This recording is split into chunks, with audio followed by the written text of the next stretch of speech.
Já comprou todas as prendas de Natal? Lembrou-se da sua? Estamos a oferecer 40 passes anuais da Zone e um deles pode ser seu. Assine hoje até 55% de desconto e habilite-se a ganhar. Tudo em observador.pt. Esta é a história do dia, da Rádio Observador. Que compromissos assinou Luís Montenegro na Ucrânia? No âmbito da cooperação militar, que hoje tem também um outro reforço, foi o acordo que celebramos para a produção conjunta de drones subaquáticos, que são particularmente importantes no caso da Ucrânia e também no caso de Portugal.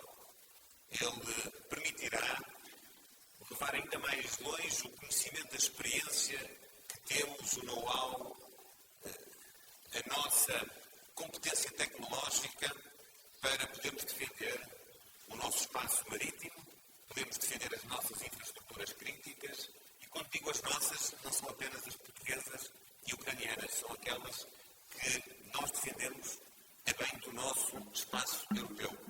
Produção de drones subaquáticos, impulso à relação económica, elogios à cooperação europeia e disponibilidade das tropas portuguesas. O primeiro-ministro português visitou a Ucrânia e reuniu-se com Volodymyr Zelensky. Luís Montenegro deixou clara a posição de Portugal perante o conflito e firmou alguns compromissos. A nível comercial, há um novo acordo para a produção de drones. Quanto a tropas, Luís Montenegro diz que é certo que portugueses, para um cenário de guerra, não vão, mas se houver paz, sim, Portugal fará parte dessas forças de paz. O Observador acompanhou de perto a presença do primeiro-ministro na Ucrânia, que teve de fazer uma longa viagem de comboio com segurança apertada. Vou conversar com a jornalista Kátia Bruno, enviada especial do Observador à Ucrânia. Eu sou o Miguel Cordeiro e esta é a história do dia de segunda-feira, 22 de dezembro. Bem-vinda, Kátia. Olá, Miguel. Estão agora na Polónia, tu e o João Porfírio, que te acompanhou também nesta visita de Luís Montenegro, neste trabalho que o Observador fez na visita de Luís Montenegro à Ucrânia. Acompanharam de perto essa viagem. Montenegro partiu da Polónia, esteve em Kiev, voltou à Polónia. Kátia, isto foi uma viagem em modo sprint. Foi, sem dúvida, foi uma correria. Eu acho que, para os nossos ouvintes perceberem bem, Luís Montenegro esteve mais ou menos 8 horas e meia em Kiev, passou muito mais tempo no comboio. Foram 10 horas até Kiev, 10 horas para regressar. Portanto, acho que isso ajuda a perceber como foi uma agenda apertada ao longo dessas 8 horas e meia. Ele teve vários encontros, foi a muitos sítios diferentes. Foi mesmo um sprint. Sim. Vamos tentar falar do que aconteceu em cada local, até porque acompanharam de muito perto essa visita de Luís Montenegro à Ucrânia. Vamos começar pela viagem, essa viagem de comboio. A comitiva portuguesa partiu da Polónia, de Przemysl, é mais ou menos assim que se diz o nome da localidade, da estação, e fez uma viagem de praticamente 10 horas, era o que falavas. Como é que foi essa viagem? O que é que fez Montenegro durante todo esse tempo? E como é que é a segurança também nesse comboio que já transportou outros líderes também? Bom, na verdade, o meu polaco é péssimo, portanto nem vou arriscar dizer o nome da cidade, mas o comboio partiu ali por volta das 10h30 da noite, 11 da noite, e não sabemos exatamente o que é que Luís Montenegro foi fazendo, porque os líderes viajam numa carruagem diferente das dos jornalistas, não é? Embora nós tenhamos conseguido depois entrar na carruagem, aquilo que percebemos é que é, obviamente, bastante mais confortável, não é, do que uma carruagem normal. Tem vários quartos, tem uma cozinha, e Luís Montenegro basicamente esteve o tempo quase todo, pelo que percebemos, a preparar-se para o encontro, não é? Esteve sentado à mesa a rever notas, apontamentos. Esta foi uma viagem que esteve a ser preparada durante muitos meses, foi difícil concertar uma data, e agora finalmente aconteceu. E depois, pelo meio, o Primeiro-Ministro também terá dormido e chegámos a Kiev por volta das 8h30 da manhã. Depois dessas 10 horas na chegada a Kiev, houve declarações aos jornalistas. E Montenegro chegou com promessas de afeto, a fazer lembrar quase Marcelo Rebelo de Sousa. É verdade, assim que saiu do comboio, o Primeiro-Ministro sublinhou que a Ucrânia precisa de solidariedade, precisa do apoio dos portugueses e de afeto. Eu parece-me que o Primeiro-Ministro quis muito trazer a ideia de nós vamos mostrar, depois deste último Conselho Europeu, que nós vamos ainda mais longe do que a Europa a mostrar aos ucranianos que estamos com eles. O Primeiro-Ministro referiu várias vezes a comunidade ucraniana que existe em Portugal e como a sua integração é bem sucedida.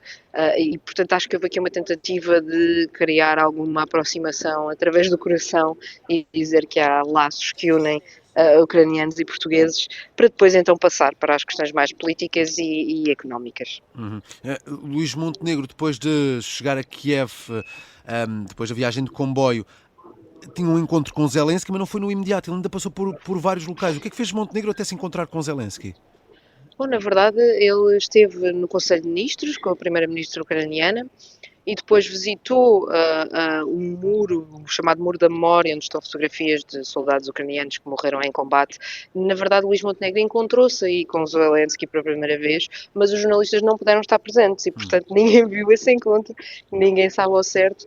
Palavras é que foram trocadas, como é que foi, quão caloroso foi o cumprimento. Vimos depois quando Luís Montenegro chegou ao Palácio Residência Oficial do Presidente e aí sim foi recebido com alguns soldados de guarda de honra, houve um aperto de mão e logo aqui um abraço entre Zelensky e Montenegro e selou-se assim o primeiro cumprimento a ser visto por outros.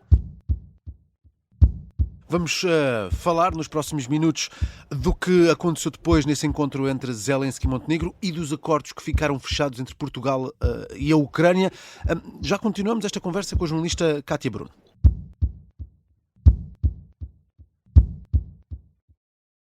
Estamos de regresso à conversa com a jornalista Kátia Bruno. Kátia, os dois líderes, Montenegro e Zelensky, seguiram depois desse abraço caloroso para uma reunião à porta fechada e daí saiu um acordo que foi anunciado depois em conferência de imprensa. Vamos a esse acordo. Que compromissos Portugal fechou com a Ucrânia? Bom, Portugal obviamente reforçou todas as ideias que tem vindo a dizer, de condenação da agressão russa, de apoio à Ucrânia para adesão à NATO, à União Europeia, etc.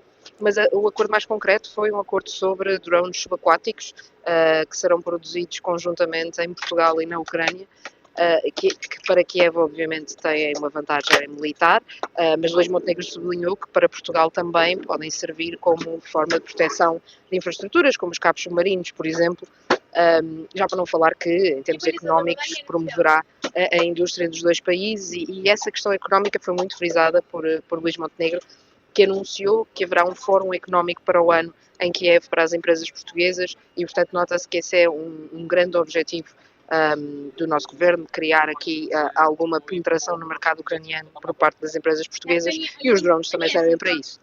Portanto, um acordo para a produção de drones entre os dois países, mas um dos temas em destaque foi também essa presença de tropas portuguesas na Ucrânia. E Luís Montenegro foi muito claro neste aspecto. Sim, nós tínhamos tido as declarações do Ministro dos Negócios Estrangeiros, Paulo Rangel, há uns dias, que ele abordava o tema e dizia tropas em tempo de guerra jamais, mas em tempo de paz, talvez.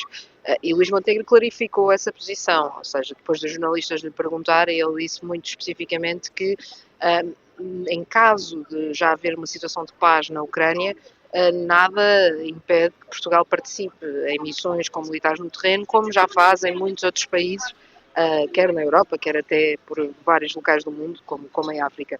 E, portanto, isso ficou aqui claro. No entanto, quando Volodymyr Zelensky falou do tema, ele usou a expressão depois do cessar-fogo. Portanto, fica aqui um espaço para alguma dúvida sobre se um cessar-fogo seria suficiente para Portugal enviar tropas ou se, no entendimento do governo português, isso só poderia acontecer depois de estar completamente selada e efetivada uma paz com um acordo. Claro. Os dois líderes falaram aos jornalistas em Kiev depois desse encontro, mas a verdade é que já tinham participado dias antes numa reunião do Conselho Europeu, reunião que culminou com um acordo de empréstimo de 90 mil milhões de euros à Ucrânia. E este acabou, naturalmente, por ser um dos temas também em destaque nas declarações dos dois líderes. Sim, o Conselho Europeu definido pelos dois como histórico, ou seja, a questão do empréstimo de 90 mil milhões de euros é obviamente uma questão que agrada bastante à Ucrânia, porque dá liquidez ao país, mas havia toda a questão dos ativos russos que estão congelados na Europa e que Kiev pretendia que fossem enviados para a Ucrânia, e sobre isso não houve acordo. Mas os dois líderes, tanto o primeiro-ministro português como o presidente ucraniano, desvalorizaram isso e sublinharam a importância de ter havido acordo sobre o empréstimo, que dá aqui liquidez imediata a Kiev, apesar de ter sido um Conselho Europeu difícil e em que foram precisas bastantes horas, noite dentro, para se chegar a este ok, a um valor tão elevado a ser concedido à Ucrânia. Uhum. Depois desta conferência de imprensa, o que é que aconteceu ainda na visita de Luís Montenegro a Kiev? Luís Montenegro ainda foi visitar o Parlamento ucraniano. Mais uma vez, nós jornalistas não pudemos acompanhá-lo, mas sabemos que lá esteve e que se encontrou com os deputados. E depois ainda deu um pulo à capital, Rainha Sofia, e esteve um pouco a passear, a ver os frescos, a ouvir a lição de história, digamos. E por fim, falou mais uma vez com a comitiva de jornalistas portugueses e partiu para o comboio, porque já estava na hora de regressar ainda durante a noite. E depois mais 10 horas de viagem novamente até à Polónia, não é, Cátia? Exatamente. Muito bem. Viagem de Luís Montenegro, viagem relâmpago, acompanhada pelo Observador, pela jornalista Cátia Bruno e pelo João Porfírio, que estão agora também de regresso a Portugal, numa viagem, numa história do dia, gravada precisamente nesse processo de viagem de regresso para Portugal. Obrigado, Cátia. Obrigada eu, Miguel.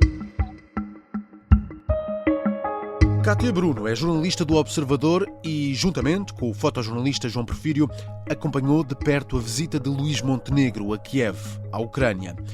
Nesta história do dia, deixa ainda 3 destaques que marcam esta segunda-feira. Terminam hoje os debates presidenciais.